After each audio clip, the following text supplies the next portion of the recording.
On the night of March 5th, 1982, in Portland, Oregon, a young woman named Linda Carter was getting ready for bed when her phone rang. She hesitated before answering. It was nearly midnight, an odd time for anyone to call. "Hello," she said, her voice groggy. For a moment, there was only silence on the other end. Then, a man's voice, low, breathy, and unnervingly calm, spoke. "Is this Linda?" Her stomach tightened. "Who is this?" "You left your curtains open." Her blood ran cold. Linda's bedroom window faced an empty lot. No one should have been able to see in, unless they were standing right outside. She hung up, heart pounding. It had to be a prank, just some creep trying to scare her. She shut her curtains, locked every door, and went to bed with the TV on. But that was just the beginning. The next night, at 11:57 p.m., her phone rang again.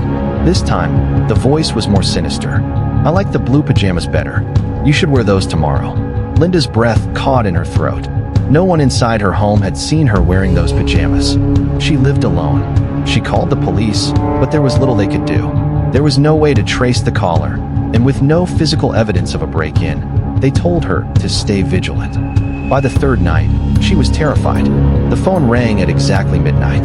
"Tick, tock. Your time is almost up, Linda." She slammed the phone down. She was being watched, hunted.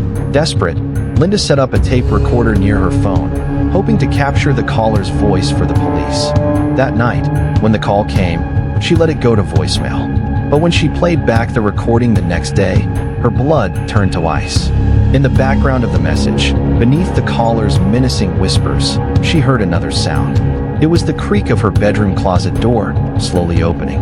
Someone was already inside her house. The realization hit too late. That night, Linda didn't answer her phone, because she never got the chance. The police arrived the next morning after a concerned neighbor reported seeing her front door wide open. Inside, they found no sign of forced entry, no struggle, no blood, just her phone off the hook, and the closet door slightly ajar. Linda was never seen again. But here's the truly disturbing part. When the police traced the final call to her home, they found it had been made from inside the house. On November 14th, 2019, David Carter and his fiancée Rachel set off on what was supposed to be a peaceful weekend getaway. A remote cabin deep in Blackwood Forest, far from the city, far from the noise. They had no idea what they were about to experience. That first night was quiet, peaceful even, but just as they were settling in, an eerie, drawn-out scream echoed from the forest. Rachel froze. "Did you hear that?" she asked. David brushed it off. Probably just an animal. A fox. Maybe even a mountain lion. But something about the sound felt wrong. Still, they convinced themselves it was nothing and went to bed. But the screams, they didn't stop. At exactly 3:15 a.m., David woke up suddenly. The cabin was silent, too silent. No wind, no rustling trees. Just an unnatural stillness. And then, the scream came again. Louder. Closer. David grabbed a flashlight and moved toward the window. The beam of light cut through the darkness, illuminating nothing but trees. But just as he was about to turn away, he saw it. A shadow. A figure standing just beyond the tree line. Watching. He whispered to Rachel, waking her up. "There's someone out there." Then, something changed. The screaming didn't stop this time. Instead, it turned into whispering. Low, unintelligible words muttering from the trees. That was the moment they knew. They were not alone. At exactly 4 a.m., the knocking started. 3 slow, deliberate knocks on the cabin door.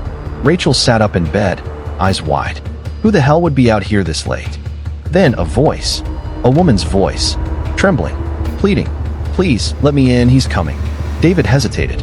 He approached the door, peering through the peephole. But no one was there. The knocking stopped, and in its place, a deep, guttural breathing sound. Right outside the door, David took a step back. Whatever was out there, it wasn't human. They needed to get out. The next morning, shaken and exhausted, David and Rachel drove straight to the Blackwood Sheriff's Office. They told the officers everything. The screams, the whispering, the woman at the door. The officer listened in silence. And then, with a blank expression, he said, "We get reports like this all the time. It's just the wind. Maybe a cougar. Nothing to worry about." Rachel insisted. "But someone knocked on our door." The officer's face darkened. His voice dropped. "Go home. Forget this happened." David's eyes wandered to a nearby board, a collection of missing person reports. One face stood out, a woman, reported missing near Blackwood Forest 3 years ago. It was the same voice they heard last night, and no one had seen her since. The truth? They never would. On October 3rd, 2006, the Pacific Ocean Monitoring Network detected something unusual. A deep, guttural noise, low and droning, reverberating from the depths of the South Pacific.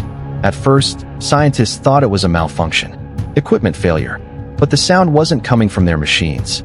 It was coming from the ocean floor, a noise so powerful, so immense, that it was detected by hydrophones nearly 3,000 miles apart.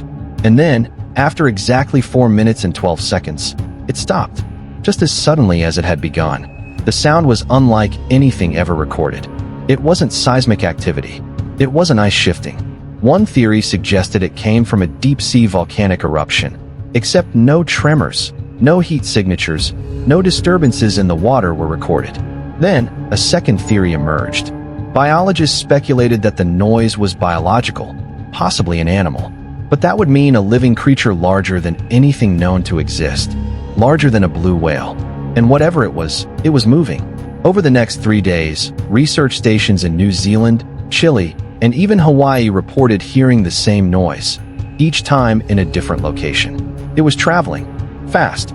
At first, the scientific community dismissed it as a freak event, something explainable. But then, 6 months later, it happened again. This time, closer. A NOAA vessel stationed near the Mariana Trench picked up a signal identical to the first. But this time, it wasn't just noise. It was a pattern, repeating sequences. Some researchers believed it was echolocation, similar to what dolphins and whales use, except at frequencies no known species could produce. Others believed it was a distress call, a warning. On April 19, 2007, a research submersible, the Orpheus 2, was sent to investigate the area where the signal had last been detected. Its cameras went live, streaming in real time. For the first 5 hours, nothing. Just darkness. Cold, endless water. Then, at exactly 2:13 a.m., the feed cut out. No warning. No interference. Just gone. The sub was never recovered. The only trace left behind. A single, distorted audio file. The last thing it ever recorded. A sound eerily similar to what NOAA had heard 6 months before. A sound that, to this day, has no explanation.